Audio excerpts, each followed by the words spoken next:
सौरभ, आपसे कमेंट, आप कितना दम है इस आरोप में? क्या अपनी हार जो अनुमान के जरिए हम दिखा रहे हैं एग्जिट पोल्स में, उसके लिए जमीन और भूमिका तैयार कर रहे हैं अखिलेश यादव, या फिर दम है? क्या एक चुनाव को पूरी तरह से उनके नतीजों को पलटा जा सकता है? अंजना, इसके 3 बिंदु हैं। सुप्रीम कोर्ट में कई याचिकाएं दाखिल थी, बार बार उसमें चुनाव आयोग ने यह हलफनामा दिया। चुनाव आयोग ने हैकिंग के लिए एक ओपन चैलेंज रखा था, अलग अलग राजनीतिक पार्टियों को बुलाया था कि आप लोग बार बार ईवीएम पर सवाल उठा रहे हैं, आइए और प्रूव करिए। कोई भी राजनीतिक पार्टी वहां पर नहीं गई थी। 2 राजनीतिक दल पहुंचे, उनसे पूछा गया आप क्यों आए, बोले हम ऐसे ही देखने आ गए थे। यही बात बार बार सुप्रीम कोर्ट में हुई, इसीलिए लगातार याचिकाएं खारिज हो रही। पॉइंट 1 पर यह बात सही है कि ईवीएम को लेकर जो प्रोटोकॉल निर्धारित है उसका उत्तर प्रदेश में कई जगह पर उल्लंघन देखा गया, इसीलिए चुनाव आयोग ने कार्रवाई की, अलग अलग अधिकारियों पर कार्रवाई की। पर हमें यह ध्यान रखना होगा कि प्रोटोकॉल का जो उल्लंघन है वो ट्रेनिंग और ट्रांसपोर्टेशन से जुड़ा हुआ है।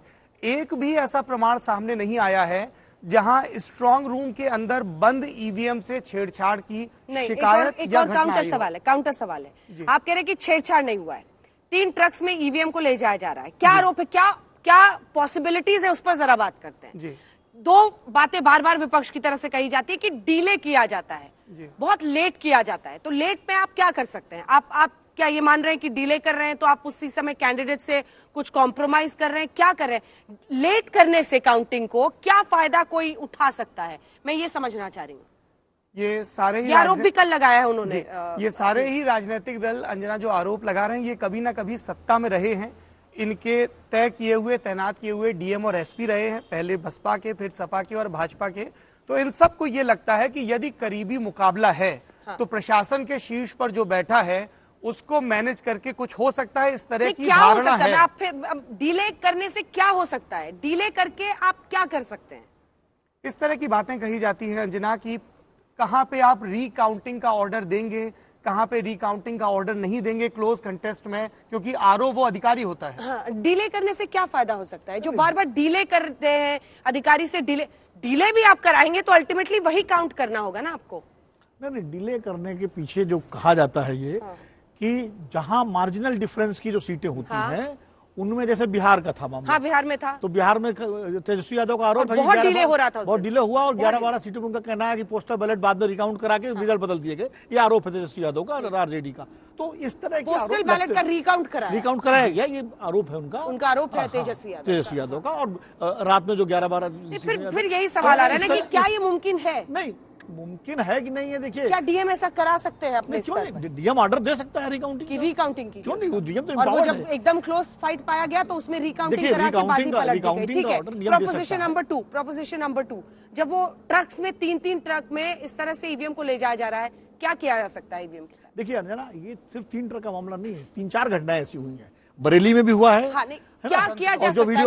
मैं तो ईवीएम का प्रोपोजिशन, देखिए सर, आप भी जाते होंगे, आपसे जनता पूछती होगी, हम लोग जाते यही पूछते, ईवीएम हैक हो सकता है कि नहीं? ईवीएम की गड़बड़ी से नतीजा पलटा जा सकता है? हैक होने का अभी तक बीजेपी जीती तो ईवीएम ने जिताया, होने का कोई क्रेडिबल सबूत अभी नहीं मिला है। हालांकि अमेरिका में कहा गया कि उन्होंने, जो गोपीनाथ कन्नन थे, ईवीएम का क्या होगा? गोपीनाथ कन्नन जो थे, जो इलेक्शन कमीशन ऑफिसर, उन्होंने भी आरोप लगाया कि हैकिंग हो सकती है। लेकिन हम लोग तो जो साइंटिफिक आदमी है नहीं, हो सकती है कि नहीं हो सकती। 3 ट्रक में ईवीएम जा रहा है तो उस ईवीएम का क्या होगा? क्या ये प्रोपोजिशन जो कहा जाता है कि जिस सीट पर बीजेपी हार रही होती है वहां के ईवीएम्स को गायब किया जाता है, क्या है मतलब क्या हो सकता है? मैं प्रोपोजिशन समझना चाह रही हूं। मसला ये है गायब नहीं कर सकते, एक बार वो जवाब लेने, फिर आप गायब नहीं कर सकते क्योंकि ईवीएम की गिनती होती है, रजिस्टर होती है। लेकिन ये आरोप लगाया जाता है कि ईवीएम बदले जा सकते हैं। जैसे पहले बैलेट बॉक्स बदले जाते थे, एक बार उत्तर प्रदेश में बड़ा महान काम हो चुका है जब बहुगुणा जी मुख्यमंत्री थे, कि ट्रक के ट्रक बदल गए थे। तो इस तरह ईवीएम को बदलने का एक पॉसिबिलिटी है। मतलब ये आशंका व्यक्त की जाती है